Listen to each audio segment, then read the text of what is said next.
Hello friends, welcome to my channel. As you know, we are covering the topic general physics, and now today we are going to discuss the topic work, energy and power. Work: when a force acts on a object and the object actually moves in the direction of force, then the work is said to be done by the force. जब हम किसी body पे force लगाते हैं और वो हमारी body जो है फोर्स के डायरेक्शन में मोशन करती है, तो वहां क्या होता है, हमारा वर्क जो होता है, वहां क्या होता है, वर्क होता है. Work done by the force is equal to the product of the force and the displacement of the object in the direction of force. Work हमारा क्या होता है, हमने बताया वही है कि हमारा जो फोर्स हम जब लगाते हैं किसी बॉडी पे, तो उसका जो डिस्प्लेसमेंट होता है और फोर्स का जो हमारा डॉट प्रोडक्ट होता है, वही क्या है, हमारा वर्क है. If under a constant force F the object displaced through distance S, then work done by the force. यहाँ से देखते हैं, फिगर में देखते हैं, हमारी कोई बॉडी है, यहाँ से हम यह फोर्स लगा रहे हैं, हॉरिजॉन्टल पे हमारा एंगल क्या क्रिएट कर रहा है, थीटा एंगल क्रिएट कर रहा है, तो वहां पर हमारा वर्क क्या होगा, F cos theta. Horizontal component क्या आएगा इसका, एफ कॉस थीटा ही आएगा ना, तो F cos theta dot S हो जाएगा यहाँ से. ठीक है, एस क्या है, डिस्प्लेसमेंट है, where theta is the smaller angle between F and S. ठीक है, work is scalar quantity. Work क्या है, स्केलर क्वांटिटी है. इसका एसआई यूनिट क्या होता है, जूल होता है, और सीजीएस में क्या होता है, अर्ग होता है. 1 जूल इक्वल टू 10⁻⁷ अर्ग. डायमेंशन फार्मूला क्या होता है, M L square T power -2. कैसे आता है, एफ बराबर एफ का फार्मूला, फोर्स का जो हमारा डायमेंशन होता है वो क्या होता है, M L square T power -2 होता है. ठीक है, एम एल टी पावर -2 होता है, sorry M L T power -2 होता है फोर्स का. और जो हमारा डिस्प्लेसमेंट का क्या हो गया कि डिस्प्लेसमेंट क्या हो गया, एल हो गया, तो हमारा मल्टीप्लाई करेंगे तो M L square T power -2 आ जाएगा. ठीक है, आगे बढ़ते हैं. Work done by force if zero. If हमारा वर्क डन का फोर्स से हमारा वर्क डन जीरो कब होता है, उसके कंडीशंस क्या है, देखिए. Body is not displaced actually that is S बराबर जीरो. अगर हमारे फोर्स हम किसी बॉडी पे लगा रहे हैं बट डिस्प्लेसमेंट हमारा यहाँ पे जीरो है, यानी फोर्स बॉडी पे लगाया जा रहा है बट डिस्प्लेसमेंट वहां पे जीरो है, यानी बॉडी मोशन ही नहीं कर रही है, बॉडी मूवमेंट ही नहीं हो रहा है, तो हमारा वर्क क्या होगा, वहां पे जीरो होगा. सेकंड वन क्या है कि body displaced perpendicular to the direction of force that is theta equal to 90 degree. यहां से देखिए कि एफ एस कॉस थीटा हमने वर्क देखा, अगर हमारा थीटा की वैल्यू अगर 90 डिग्री हो जाए तो हमारा क्या हो जाएगा, वर्क क्या हो जाएगा, जीरो हो जाएगा, क्योंकि कॉस थीटा कॉस 90 की वैल्यू जीरो होती है. ठीक है, तो यहां से वही बोला है कि वर्क डन बाई फोर्स क्या हो गया, body displace perpendicular direction of force that is theta equal to 90 degree, यानी थीटा 90 डिग्री होगा तो वर्क क्या होगा, जीरो होगा. Work done by force is positive if angle between F and S is acute angle. देखिए यहां से देखिए कि हाँ, एक चीज पहले जान लेते हैं एक्यूट एंगल और ऑब्ट्यूज एंगल क्या होता है. कि जो हमारा ये एक्यूट एंगल क्या होता है कि थीटा से अगर हमारे थीटा की वैल्यू 90 डिग्री से कम है, अगर हमारा एंगल जो है 90 डिग्री से कम है, तो क्या उसको क्या बोलते हैं, एक्यूट एंगल बोलते हैं. वेनेवर अगर हमारा एंगल जो है वो 90 डिग्री से ज्यादा है बट 180 डिग्री से कम है, तो वहां क्या होता है, हमारा ऑब्ट्यूज एंगल होता है. ठीक है, अब यहां से देखिए क्या हो गया, अगर कास्ट 90 थीटा जो है 90 से कम है, यानी एक्यूट एंगल है, तो हमारा क्या हो जाएगा, वर्क क्या आएगा, पॉजिटिव आएगा. क्यों, क्योंकि हमारा जानते हैं फर्स्ट क्वाड्रेंट में क्या होता है कि हमारा सारी वैल्यू जो होती है 90 डिग्री तक सारी वैल्यू क्या होती है, पॉजिटिव होती है. वेनेवर सेकंड क्वाड्रेंट क्या होता है कि हमारा साइन और कॉसेक जो है पॉजिटिव होता है, और बाकी सब जो है वो क्या होते हैं, निगेटिव होते हैं. तो वहीं से आया हमारा कि क्या बोला है कि अगर वहां पे ऑब्ट्यूज एंगल हो जाएगा तो हमारा वर्क क्या होगा, निगेटिव हो जाएगा. Work done by a constant force depends only on initial and final position and not on the actual path followed between initial and final position. यानी वर्क क्या है, हमारे इनिशियल और फाइनल पोजीशन पे डिपेंड करता है और पाथ पे डिपेंड नहीं करता है. एग्जांपल क्या है, when A coolie travels on A horizontal platform with a load on his head, work done against gravity by the coolie is zero. हमारे क्या है, ये वर्क के एग्जांपल है. वर्क क्या है, वर्क के एग्जांपल है हमारे कि जब एक कूली जो है वो ट्रेवल कूली जो है प्लेटफॉर्म पे हमारा सिर पे लोड रख के जब आगे चलता है वो, तो वहां क्या होता है कि हमारे ग्रेविटी के रिस्पेक्ट में अगर हम वर्क वहां लेंगे तो जीरो होता है, बट अगर वर्क डन अगेंस्ट फ्रिक्शन लेते हैं तो वहां क्या होता है, पॉजिटिव होता है. सेकंड वन क्या है, when a body moves in a circle the work done by the centripetal force is always zero. कैसे कि जब हमारी कोई बॉडी सर्किल में मूवमेंट कर रही है तो यहाँ क्या होता है, सर्कुलर जो मूवमेंट होता है वहां सेंट्रीपिटल फोर्स लगता है. सेंट्रीपिटल फोर्स क्या होता है कि 90 डिग्री पे लगता है, हमेशा सेंटर से परपेंडिकुलर डायरेक्शन में लगता है. ठीक है, यानी जिस डायरेक्शन में मोशन कर रही है बॉडी उसके ठीक परपेंडिकुलर डायरेक्शन में क्या होता है, हमारा सेंट्रीपिटल फोर्स लगता है. तो परपेंडिकुलर में 90 डिग्री हो गया, तो हमने पहले ही बता दिया कि जब 90 डिग्री हो जाएगी वैल्यू एंगल की, तो वहां क्या हो जाएगा, हमारा वर्क क्या हो जाएगा, जीरो हो जाएगा. वही है, when A spring is stretched, work done by the external stretching force is positive. यानी जब हम स्प्रिंग को अपनी तरफ खींचते हैं, स्ट्रेच करते हैं, तो वहां क्या होता है कि हम पैरेलल स्केच करते हैं ना, अपनी तरफ खींचते हैं, वहां कोई एंगल नहीं होता, एंगल क्या होता है, जीरो होता है। तो कॉस जीरो की वैल्यू क्या हो जाएगी, 1 हो जाएगी, तो वहां क्या होता है, पॉजिटिव आता है हमारा वर्क। ठीक है। When a body is made to slide over a rough surface the work done by the frictional force is negative. जब हम किसी बॉडी को सरफेस पे स्लाइड करते हैं अपनी तरफ, तो वहां क्या होता है, फ्रिक्शन फोर्स लगता है ना, कि हम सरफेस की वजह से कुछ फ्रिक्शन आता है बॉडी में जो उसके रजिस्ट करता है मोशन को। तो वो फ्रिक्शन फोर्स क्या होता है कि वो अपोजिट डायरेक्शन में लगता है, जिस डायरेक्शन फोर्स हम जिस तरफ खींचते हैं उसके अपोजिट डायरेक्शन में फोर्स लगता है वो फ्रिक्शन फोर्स। तो वहां एंगल जो क्रिएट होता है 180 होता है, थीटा 180 होता है। तो 180 की वैल्यू हम जानते हैं कि -1 होती है कॉस की। तो वहां फार्मूले से हमारे एफ कॉस थीटा से जब हम रखेंगे कॉस 180 की वैल्यू -1, तो वहां क्या आ जाएगा, हमारा वर्क क्या आ जाएगा, नेगेटिव आ जाएगा। वही बोला है। ठीक है। अब आगे क्या है, work done in different condition. Work done by a variable force is given by W integration of F dot D S. यानी वर्क जो हमारा अगर डिस्प्लेसमेंट के साथ जो है, फोर्स जो है हमारा डिस्प्लेसमेंट के साथ अगर वेरिएबल कर रहा है, वेरिएट कर रहा है, यानी वेरिएबल है हमारा फोर्स डिस्प्लेसमेंट के साथ, तो वहां पे हम कैसे निकालते हैं, तो क्या होता है वहां पे, area under the force displacement graph. वहां क्या होता है कि जब हम एरिया लेते हैं, फोर्स और डिस्प्लेसमेंट के बीच में जो एरिया आती है, उसको एरिया को हम वहां पे कैलकुलेट करते हैं, वही हमारा क्या आता है, वर्क आता है। जैसे कि हमारा ये फोर्स है, इस डायरेक्शन फोर्स है, इस डायरेक्शन डिस्प्लेसमेंट है, यहाँ तक फोर्स के यहाँ डिस्प्लेसमेंट है, ये इसकी यानी इसकी जो ये एरिया होगी, ट्रायंगुलर शेप बन रहा है ना, ये जो एरिया आएगी वही क्या होगा, हमारा वर्क होगा। ठीक है। Work done in A conservative and non conservative field. In conservative field, work done by the force line integral of f dot dl is independent of path followed by between any two path। यहाँ क्या है कि conservative field में क्या होता है कि conservative field क्या होता है कि जो पाथ पे डिपेंड नहीं करता है। ठीक है। यानी इंडिपेंडेंट ऑफ पाथ होता है, यानी ये देखिए, ए से बी हमारा कोई पॉइंट है, यहाँ पे पाथ 1 से जाए, पाथ 2 से जाए, पाथ 3 से जाए, एवरी पाथ में क्या होगा, वर्क हमारा सेम होगा, यानी वर्क इक्वल होगा। In conservative field, work done by the force line integral of force f dot dl over a closed path loop is 0। यहाँ से देखिए कि अगर हमारा कोई क्लोज लूप है a to b, अगर हम पाथ 1 से जाते हैं a b और पार्ट 2 से क्या हो जाए b to a, तो वहां क्या हो जाएगा, हमारा फोर्स क्या हो जाएगा, 0। टोटल वर्क क्या हो जाएगा, 0 हो जाएगा, टोटल वर्क। क्यों, f dot dl क्या हो जाएगा, वहां पे 0 हो जाएगा। Work depends on frame of reference. अब हम ये देखेंगे कि वर्क जो हमारा फ्रेम ऑफ रेफरेंस पे डिपेंड करता है कि नहीं। देखिए कैसे, with change of frame of reference force does not change with while displacement में change, so the work done by a force will be different in different frames. यहाँ example से हम देखते हैं, डायरेक्ट हमको ज्यादा समझ में आएगा। एग्जांपल क्या है, if a person is pushing a box inside a moving train, the work done is the frame of train will f dot s, while in the frame of earth will be f dot s plus s naught, whereas naught is the displacement of the train relative to the ground। देखिए क्या बोल रहा है कि हमारा कोई भी person अगर रेल में ट्रेवल कर रहा है, ट्रेन में ट्रेवल कर रहा है, तो हमारा वहां पे जो हम कोई भी बॉक्स को पुश करते हैं यानी धकेलते हैं, और हमारा डिस्प्लेसमेंट बॉक्स का क्या होता है, यस होता है, यस डिस्प्लेसमेंट होता है, तो वहां पे जो वर्क आता है तो क्या हो जाएगा, एफ डॉट एस। बट किसके रिस्पेक्ट में, ये किसके रिस्पेक्ट में वर्क आ रहा है, ये वर्क हमारा किसके रिस्पेक्ट में आ रहा है, ट्रेन के रिस्पेक्ट में। यानी फ्रेम ऑफ रेफरेंस हमारा क्या है, ट्रेन है। जब हम बॉक्स को पुश कर रहे हैं तो वहां पे जो फ्रेम ऑफ रेफरेंस ट्रेन अगर हम लेते हैं, तो वहां पे हमारा वर्क क्या आ जाएगा, एफ डॉट एस। बट अगर फ्रेम ऑफ रेफरेंस हम अर्थ लेते हैं वहां पे, तो क्या हो जाएगा, F dot S plus S not. मैंने यस नॉट क्या है यहाँ पे, जो हमारा ट्रेन का जो डिस्प्लेसमेंट है, ट्रेन का डिस्प्लेसमेंट यानी किसी टाइम इंटरवल में ट्रेन कितना डिस्प्लेसमेंट किया, वही क्या है, एस नॉट है। तो वहां पे वर्क क्या हो जाएगा, F dot S plus S not. ठीक है। ये फ्रेम ऑफ रेफरेंस क्या है, हमारा अर्थ है। ठीक है। एनर्जी क्या होती है, उसके बाद हम देख लिए, वर्क हो गया, वर्क के बाद क्या आ गई, एनर्जी आ गई। The energy of body defined as the capacity for doing work. यानी एनर्जी क्या है कि हम हमारा किसी भी फोर्स से कितना हम कैपेसिटी, कितना वर्क कर रहे हैं, वही हमारी क्या है, एनर्जी है। Since energy of body is a total quantity of work done, therefore it is a scalar quantity. वही है कि टोटल क्वांटिटी आप कितना वर्क कर रहे हैं हम, वही क्या हमारा क्या है, एनर्जी है। एनर्जी क्या है, हमारी स्केलर क्वांटिटी। ठीक है। इसका डायमेंशन क्या होता है, M L square T power -2, it is same as the that of work और टास्क।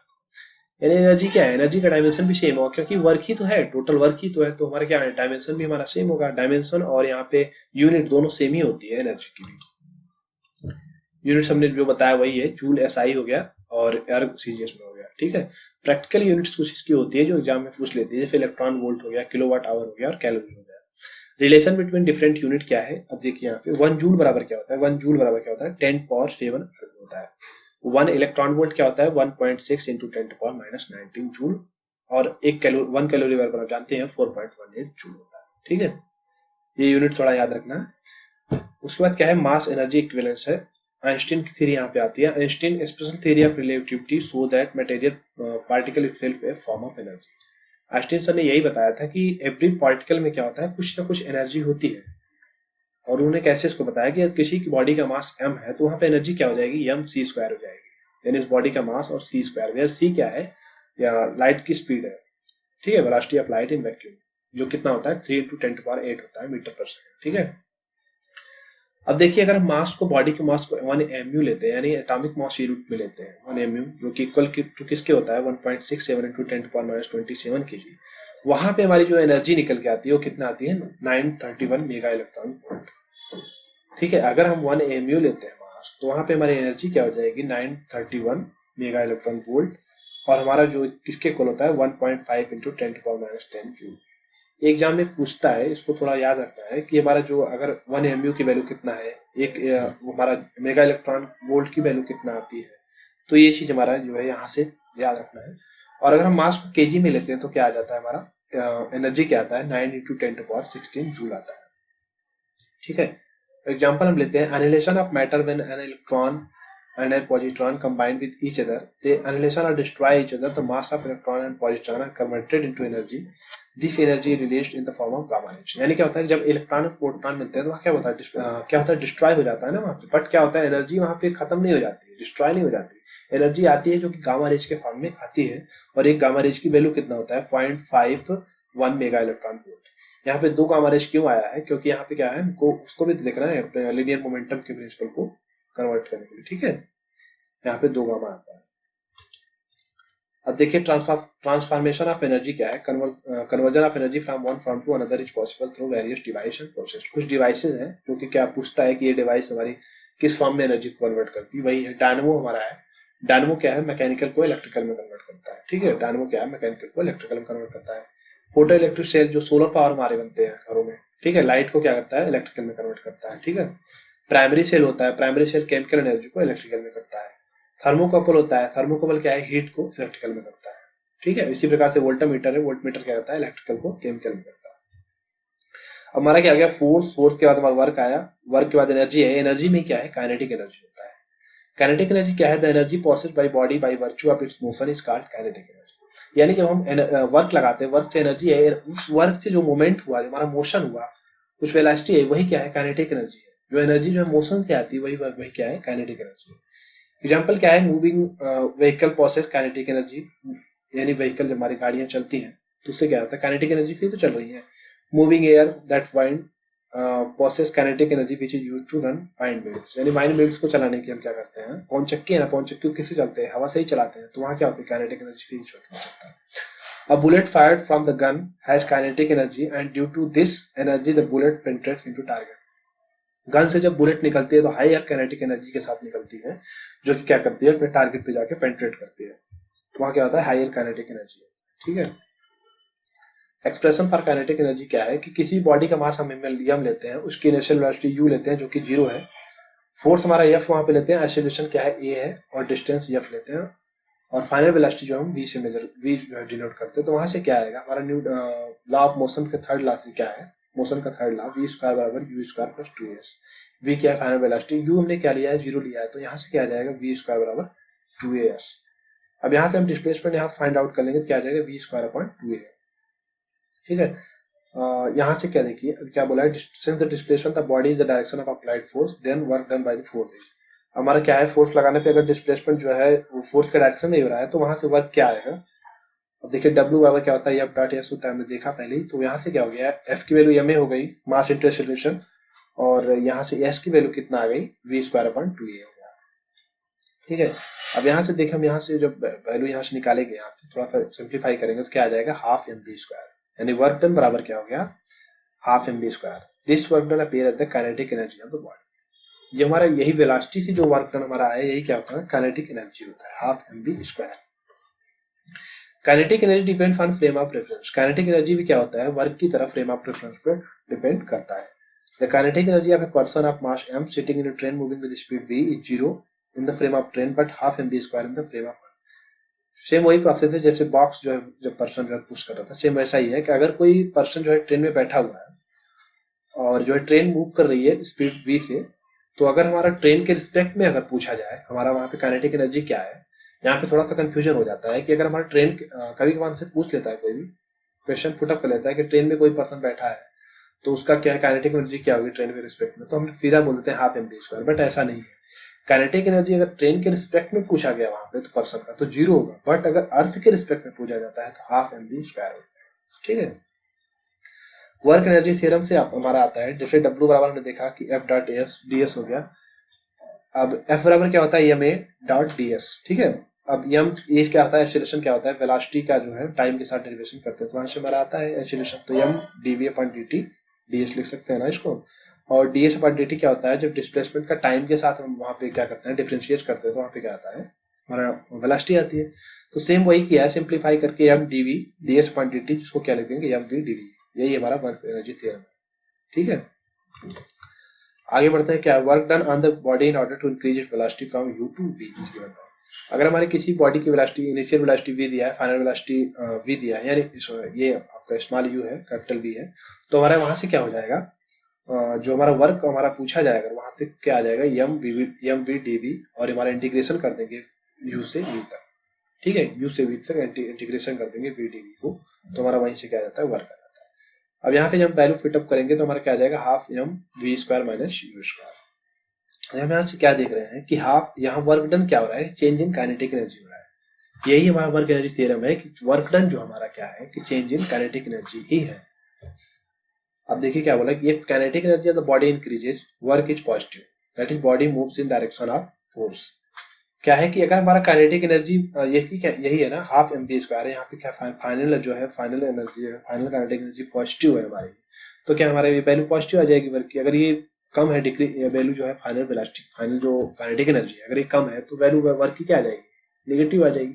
तो वही यहाँ बोल रहा है कि if kinetic energy body increase, अगर काइनेटिक एनर्जी जो है बॉडी की बढ़ रही है तो वर्क क्या होगा पॉजिटिव होगा। दैट इज उसका मतलब क्या है कि बॉडी जो है हमारे जो फोर्स के डायरेक्शन में मोशन कर रही है, that is body moves in direction of force.